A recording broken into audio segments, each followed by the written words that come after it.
Hi, I've been working at Hy-Vee since March. Hy-Vee is a supermarket chain primarily based in the Midwest and Great Lakes. I have been studying the inner workings at the store I work at for the past 8 weeks for this report. Hy-Vee was started in 1930 by two friends, Charles Hyde and David Vredenberg. They opened the first store in Beaconsfield, Iowa. It was a 5 and dime.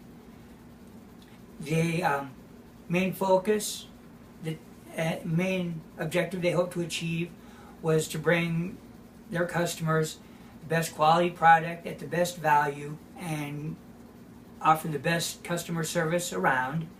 They achieved this by, no matter what the customer wanted, they always got it for them. Even if it was something they didn't have in stock, they'd order it so that the customer could have what they wanted. And they did their best to keep their prices in the range of what was most affordable for their customers.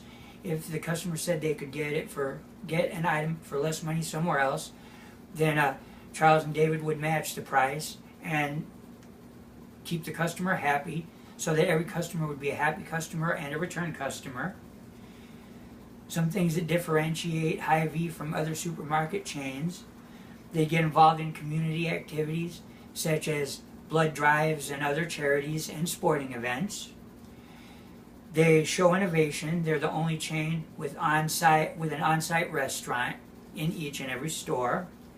They also employ dietitians to work with the customers and make recommendations for the product that would be best for the customers with special needs and special diets. We went from having, and it's employee owned. We don't have to answer to any outside organizations or corporations. We went from that one store in Beaconsfield, Iowa back in the 1930s to over 239 stores in the Midwest and Great Lakes. We have our own brand of product, a Hy-Vee brand product, and we promote these products by offering sales on them, on different items all the time. The initial target group for Hy-Vee was the small town farmers who didn't have a lot of money to spend, and now the primary target is the middle class, although we do get substantial business from all classes. Like I said before, we primarily serve the Midwest in Iowa, Missouri, Illinois, Michigan, Minnesota, Nebraska, and Oklahoma. Our next targets are Indiana and Ohio.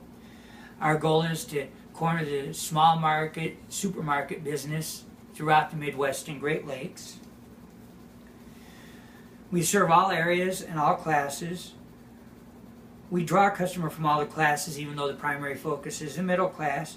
We adjust our concept, our products, our services, our prices to suit the local demographic of the neighborhood surrounding the location of the store. We also help raise money. We help to raise money for the poor families located in neighborhoods next to Hy-Vee in lower class neighborhoods. We offer, along with the regular grocery store and pharmacy, we also offer hot food from Chinese and Italian kiosks and traditional American family dining. We have a liquor department. We have a full-service restaurant called the Market Grill with a full bar, and we even offer a laundry service. We are very well organized and structured from top to bottom. We have the manager of operations down to the department managers. Everybody has one person to answer to. We're not having to answer to a whole bunch of different managers, confusing the issues, which contributes to the smoothness of how well the Hy-Vee runs. The managers from the different departments have the license to go ahead and run whatever specials they see fit, or do the hiring within their own departments.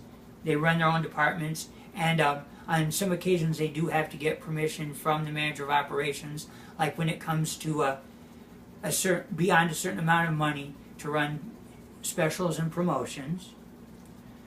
But they have a license to do whatever it takes to serve the customer, make sure the customer gets exactly what they want. We primarily advertise through radio, local papers, flyers, and in-store displays. We don't do TV yet because that's pretty expensive. It goes outside the budget for the time being. But the methods of advertising that we do work.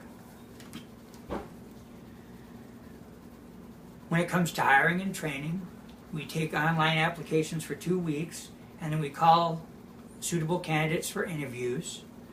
And then we call the person or people that we're hiring back and have them start the training classes. In the training classes, we make it a point of hiring people who have that something extra special with the desire to deliver to the customer and make the customer the #1 priority. That's a skill you can't teach. So we weed people out using that criteria, and then we teach them the basics of their jobs, whether it be the cashiers or the customer service or working in the restaurants or what have you. And when people get promoted, they get promoted from within. We don't advertise manager jobs outside of the individual stores. Obviously, being in business for 85 years, Hy-Vee has been very successful with its sales. So we measure the success and we base our predictions and objectives, goals, projections based on quarterly sales reports. Although the newer stores, we have to kind of base it on the typical performance, the average performance from other new stores within their first quarter, 6 months, year of business, since there's really no criteria to go by when it first opens. We set goals based on the reports. We set our projections based on the goals from the sales reports. We offer the incentives to the employees and managers based on the success of these goals. We budget for promotions and raises based on the projections. We do take demographics into account. For example, if a poor neighborhood is around the store, we set our prices and goals and projections to suit the neighborhood that we're in. And we make the budget cuts if business is declining through payroll and scheduling first. We don't take away products or services from the customers so we can keep them coming back, so the faltering in business stops. And they've obviously had success doing this because Hy-Vee ranks in the top 25 supermarket businesses in the United States each quarter, and averages ranking in the top 50 employee-owned businesses in the U.S. based on $8.7 billion annual income. We should have continued success if we continue to put the customer first and do whatever we can to have the happy return customer, have the employees and management working together as a well-oiled machine, keep prices and expenses down, although for some innovations we might need to spend a little bit more. We could find ways of making cuts elsewhere. And we should continue opening stores in areas that are primed for success. Some ways we could improve are continuing to be more aware of the prices of our competitors, increasing the advertising media eventually to include TV,